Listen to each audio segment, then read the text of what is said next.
so welcome back, guys. I wish you the best year ever with a new hair color, or basically, if I should say, maybe more my natural color, so my initial color. I know, big change, big deal, big everything. It's been 5 years that I was really completely blonde, and maybe you've seen my video where I was talking about like the transitioning to my natural color again. And yeah, well, here it is.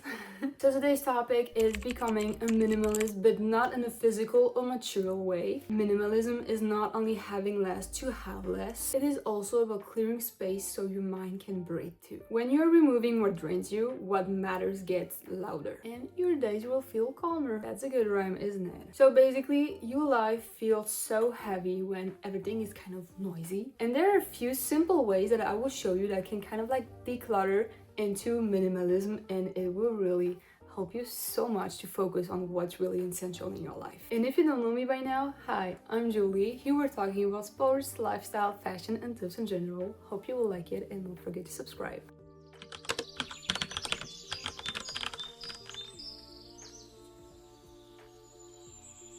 So first of all, we've got relationship clutter. You should know now that I really cut off a lot of people in the past years, and it's not something that is mean or something that is evil, or it is not that I had some beef with those people, but it was just essential to kind of clean up in my life. And I can assure you that since then, I really value even more the people that I'm surrounded by, and really, I give all my energy to it, and it feels so much better. Also, sometimes I know that we can have this feeling of, yes, but I feel so lonely or so alone when those small circle is not available. But trust me, it feels so much better to have a little circle that is sometimes not available, where you will have to deal with yourself, than to have a large circle of people that are not like meaningful. So first of all, evaluate your relationships. Why are you friends with these people? Why are you hanging out with these? But hear me out. I'm not saying you should abandon all your friends or whatever. It is just kind of like, just listen to me. So really think about why you're hanging out with these people. Is it just because of a habit? Are they making you happy? And most essentially, are you really having fun, making real memories that are not negative, not only just for the plot, and people who are really there for you and also push you up to your higher self? Those are the kind of questions you have to ask yourself. You should definitely spend more time with the people that give you energy and less time with the people that drain your energy. And if you're kind of an introvert, maybe you can also block some time to just spend time with yourself to kind of like recharge your batteries, of course. I'm not saying that you should throw every other relationship away. I'm just saying that the most of the time, you should really only spend your time with people that matter in some kind of way. And when I say this, I'm not only talking about people that you've known for 10 years. It could also be people that you just knew for a few months, but that really elevate you and that match your ambitions. Then of course, there's still a little bit of physical clutter. You really have to pare down what really matters. And then manage your kind of inbound and outbound possessions. So inbound possessions, choose quality over quantity. And in the past, I really have been an addictive purchaser, so I really mean it when I say it, but purchase less and love every single item more. I know it can be really difficult, even more in our society, where sometimes it's also difficult to find some pieces that we really like in a good quality. And I've never been kind of like this basic girl before, but trust me, if you can find a lot of basic things, you can have less and you can just pair, mix and match them. And I've realized since I'm moving a lot that I have so many things that I either have never worn or will never wear because I just don't have the time, the space, the occasions, nothing. And I think most of us know this and have the same thing. So now really, when you go into a shop and you see something, you should ask yourself, do I not have something that looks really similar, that has the same fabric or the same shape? And then you will have to decide if you really need another one that is exactly the same, or if maybe yes, you can still pair it with the other one that you had. And if this is too complicated, outbound, you can follow the so-called one-by-one rule, that if you buy one item, you sell or donate another one that is kind of similar. So basically, if you really go into a shop and you see something that you already have, but you really are thinking, okay, this is the one, the other one will never make me happy again. This is exactly the same, but just in another color or with another detail or with another feature or whatever makes you believe this is the one and not the one you have at home, okay, it's your money, but be sure that you don't just throw away the other one. You can just sell it or at least donate it to someone. Either it's your cousin, a friend, a kid, or whatever or wherever. Just donate it, because you will just stack it somewhere in some drawers just for the in case, and the in case time will probably never come. Number 3, and probably my favorite one, but the digital clutter. Coming from a content creator, this can sound very fun, but really listen to me, because let's admit that's one of my favorite activities and people always look bad at me for this. Let me tell you this. Your digital environment is either creating clarity or complexity. I know that a lot of people judge me for this, but at least once a month I go on Instagram and I look at all the people I'm following and I'm like, should I really follow all of these people? Do I really have something still in common with them? Do I really want to talk to them? Do I really want to see their lives? And then it starts. So unfollowing.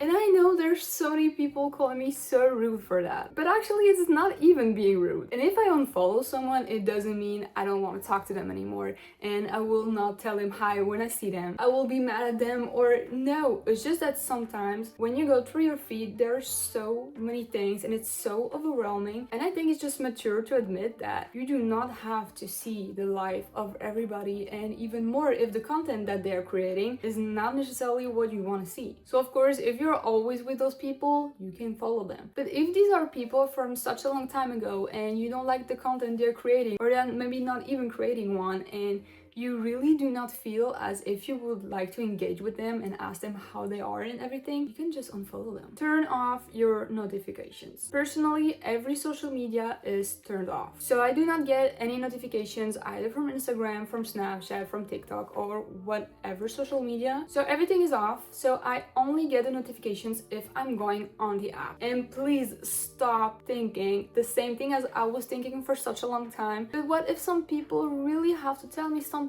urgent? If people are that important in your life, or you are that important in the life of people and really have you kind of like an emergency contact, they probably have your number and they can just call you or write you a message. Worst case, they can email you, okay? The first days will be complicated because you will constantly go on the apps because you will think, oh, but maybe I have something, maybe there's something, maybe there's something. And you will notice in a few days that you will just be like, oh, 10 new messages. Well, okay, let's just look through them. And then you can also just go out and be like, okay, I will respond later if there's nothing really important, you know, whatever. And then you just don't have the urge anymore to constantly go. If one person just posted a story or just have some likes or whatever notifications that are. And also the trap is that if you only go on Instagram for a little small message that could totally wait, you will still go to your feed and see some different things and some different things, and then you will spend hours of your day on social media. So just don't do it. If there's an urgency, people will call you. That's fine. What I also use on social media is a timer.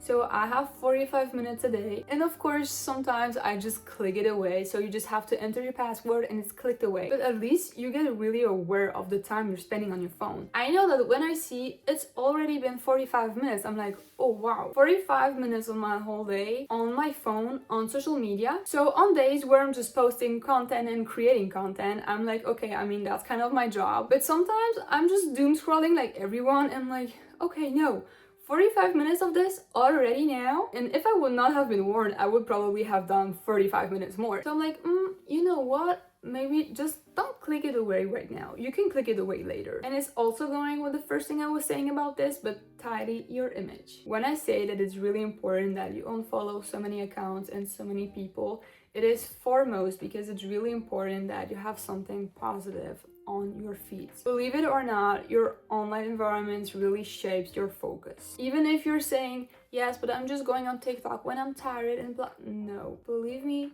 yes, but no. In your feed, of course, from time to time, you can have some people that are just stupid or doing stupid and fun things because we all love TikTok for that. But the most important people you should follow are people inspiring you, people doing good things, people, I don't know, working out, working, calming, and inspiring you. Fourth, and I know that one hurts, but financial clutter. Hear me out. I'm a student, I'm a young person, I've encountered a lot of people with a lot of different financial states. I will not be here telling you you have to do this with your money, you have to do that with your money. I have my perspective and I really believe in it, but everybody has to do what feels right for them. But what I can really advise you, because even if I'm still a student and I'm only 24, it is really efficient, is to buy yourself some time. But don't forget to be still a human. We're supposed to do a lot of things and we're supposed to do them physically ourselves, so do not forget about that. But if there are things that can really keep you away from being overwhelmed,